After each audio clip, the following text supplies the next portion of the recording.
মুরগি আগে আসছে নাকি ডিম আগে আসছে বলো তো? তুমি তো একটু আগেই এই প্রশ্নটা করেছিলে। তোমার কি মনে আছে আমি কি উত্তর দিয়েছিলাম? না, আমার মনে নাই, তুমি বলো আবার।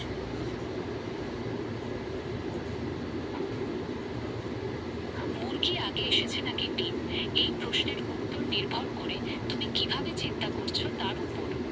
বৈজ্ঞানিক দৃষ্টিকোণ থেকে ডিম আগে এসেছে, কারণ ডাইনোসরের সময় থেকেই ডিম ছিল, আর মুরগি তো অনেক পরে এসেছে।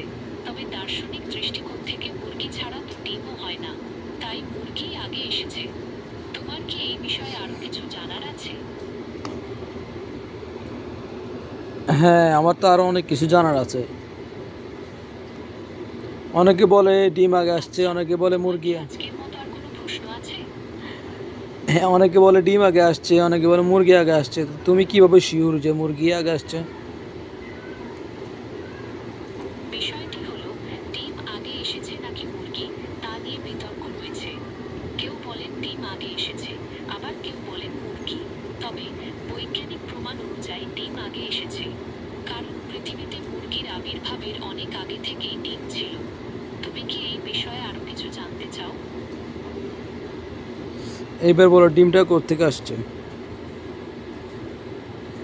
আজকের মতো তোমার কি আর কোনো প্রশ্ন আছে? এইবার বলো ডিমটা কোত্থেকে আসছে? ঠিক আছে, তাহলে আজকের মতো এখানেই শেষ করি। তোমার যদি আরো কিছু জানার থাকে, তাহলে অবশ্যই জিজ্ঞাসা করতে পারো। আমি বলছি এবার বলো ডিমটা কোত্থেকে আসছে? তোমার সাথে কথা বলে ভালো লাগলো। আবার কোনো প্রশ্ন থাকলে জিজ্ঞাসা করতে